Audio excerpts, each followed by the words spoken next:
What is going on, everybody? Car Guy V8 here with another video. And today we're going to be digging into another small block Chevy.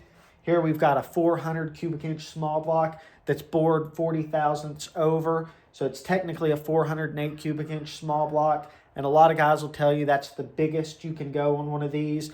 Although some guys do get away with a 60 thousandths over bore. But I just picked this engine up for $150.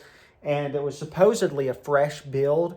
But as you can see, there's a bunch of, look at that, oil mixed with little particles of metal, either from a cam or bearing, which I think we figured out that it's the cam. I'll show y'all why here in a minute, but we're going to be looking at this thing. A guy started it up for the first time to do the break-in, and he started hearing some clatter up top, and it had great oil pressure, but once he started hearing some clatter, he looked, and supposedly the oil pressure dropped a lot. I don't know how much, but it lost pressure from what I hear, but was not zero. So let's dig into this thing and see what we can find.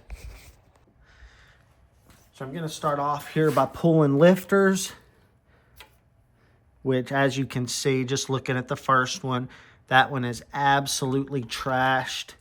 I've already pulled out a couple, but I have not pulled out all of them. See, it was spinning, but still, that one, I mean, that is very, very rough. Let's see. That's about the same. I've already pulled the one out right over there, and I've taken it apart, which I will show y'all yet later. I'm going to just set that sideways. Come on.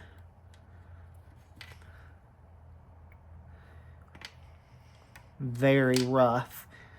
There's another one. That one spun a little, but then it stopped and just started grinding. I could already tell just by taking apart these lifters that they're not the American-made lifters.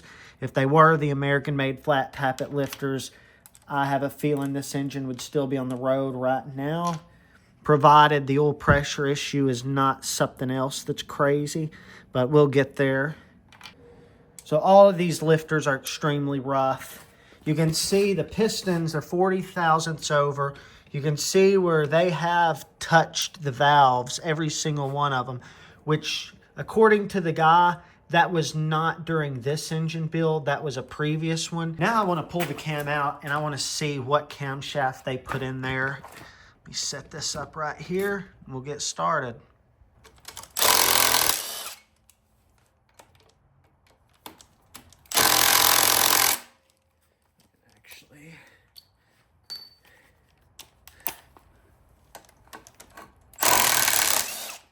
There's really no need to have these bolts as tight as they had them. Those are just to hold it against the balancer. See, these things were as tight as the harmonic balancer bolt. That is unacceptable. There we go.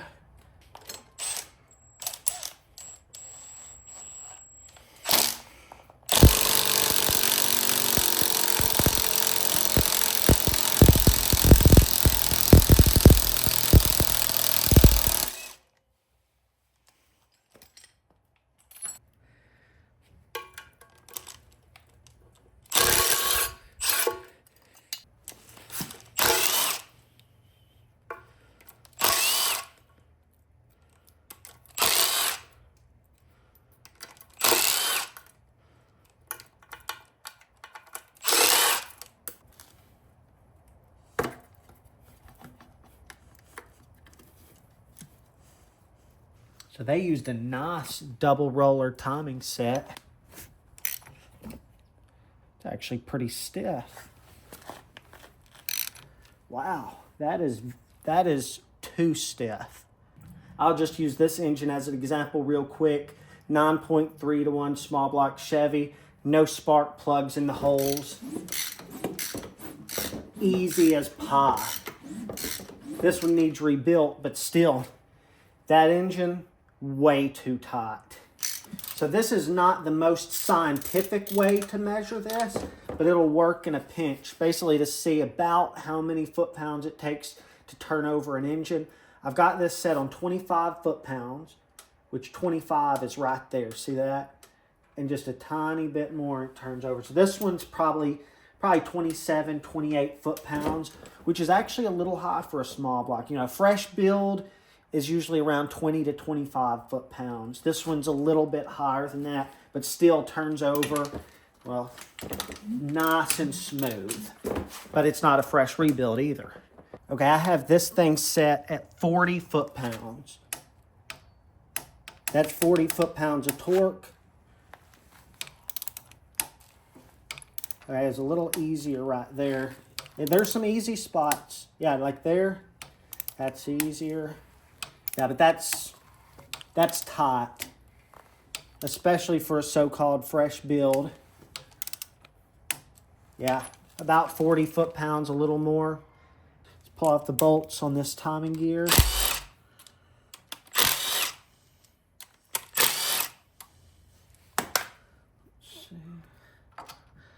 I want to see what camshaft that is. I love the discovery phase.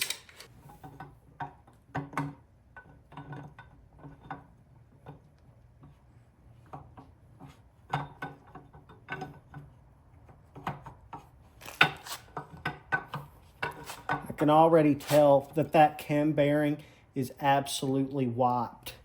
Let's take a look and see what camshaft this is. By the way, I did not buy this engine from the guy that built it. I bought it from a buddy of mine who got it from that guy. So every bit of information I have is from my friend.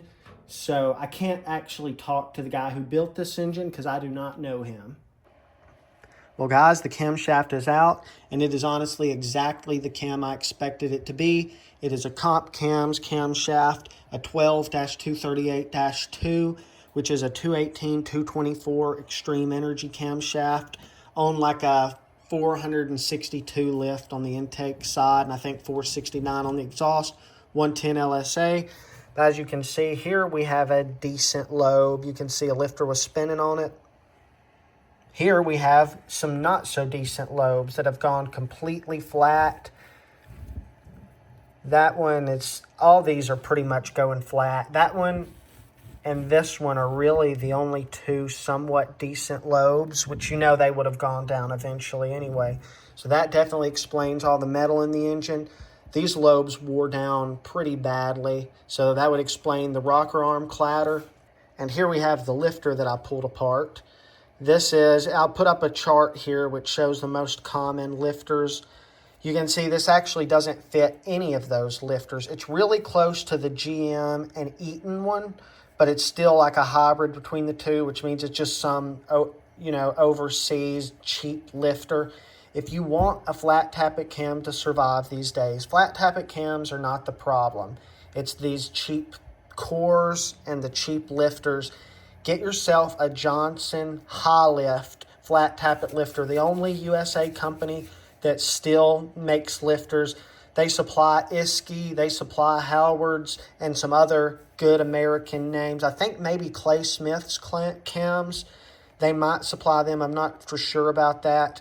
But if you see a lifter set and you're like, oh, that's $80, that's a good lifter. No, it's not. You've got to put $200 into a set of lifters if you want one of the good American-made ones. So, cheap and cheap.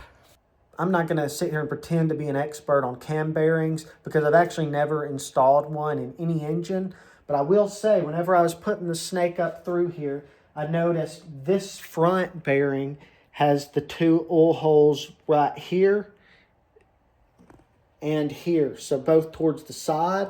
Whereas this middle, or excuse me, it's not middle, but it's towards the middle bearing has both holes towards the top, which, again, I'm no expert, but either somebody carelessly installed them or one of them has spun, and maybe further in the back. I couldn't really get the snake up that far and get a good view. Like I could get it there, but it's so shaky and you couldn't see a whole lot. But I think it's safe to say this engine will have to go to the machine shop, which I was kind of hoping it could just be another one of my budget build engines. But it's a 408 cubic inch small block, so I want to do it right. At the very minimum, get the bores or the cylinders professionally honed, get the crank checked out, make sure the journals are all in round, and then new cam bearings installed. The rest I can do myself here. But I think that's going to do it for this video right now because I'm not ready to have these pistons and stuff thrown all around. So I lied to y'all. I'm actually not going to end the video right there. I couldn't resist. I went ahead and pulled off the pin and pulled a couple of mains and rod caps. So I'll show y'all what I found in the bottom end. But first, after pulling all the lifters, I noticed something that I did not notice before. 3 of the lifters, look at this. You see that? The push rod seat up there at the top? That is absolutely not right. So I pulled off 2 of them that were identical to that to see what I could find. They have all of the right internal parts. They had the spring at the bottom. They had the plunger. They had everything correct in there. But the actual plunger is way too tight inside this lifter. If I put this back in, it's going to get stuck. Even though it has the spring at the bottom of the lifter, the actual plunger is just stuck down in there. Getting this one out was incredibly difficult. So that right there, that absolutely would cause a rocker arm to clatter. Yeah, look at that. That lifter's just trashed altogether. Let's take a look at what I found in the bottom end of the block. So on this main cap right here, look at that. Absolutely terrible. Scored badly. This one, which one was the other one right there? Same thing. I'll have to get the crank journals resurfaced. Let's see. Here's this main right here for cylinder 2. Or excuse me, the rod cap for cylinder 2. I don't know what that is. Pretty bad. Not as bad as the mains. Still bad, though. Absolutely. You can catch a nail on that stuff. Let's see, which way was that oriented? There we go. So I couldn't resist going ahead and just pulling off the oil pan. You can see all that metal grit. I think I'll probably have to wind up sending this block out to the machine shop just to get it cleaned up nicely and get the cylinders honed professionally. Might as well do that. They put a high volume pump on here and they did not tack it in. It's just the pickup's just sitting there. Everything I'm seeing is this must have just been some little garage build that was not done professionally, just thrown together. High volume pump, which I would not recommend with a stock oil pan, especially if you're going to see any kind of RPM. Then, of course, there aren't any paint pin marks, you know, showing where things have been torqued. Also, of the rod bolts, all 4 of them felt like they were at slightly different torque. Felt like they were just snugged up. Also, notice how tight this rod is. That is absolutely wrong. It is tight. That right there is why this engine's so difficult to turn over. Also, I'd noticed there's really not a whole lot of oil up front here. This is pretty dry. There's even some surface rust whenever I pulled off the timing cover. You can see little specks of it and the little brownish color. I don't know. Something was up with this engine. I guess I'm going to end it off right there, guys. Thank y'all for watching this video. Let me know what you think down in the comments.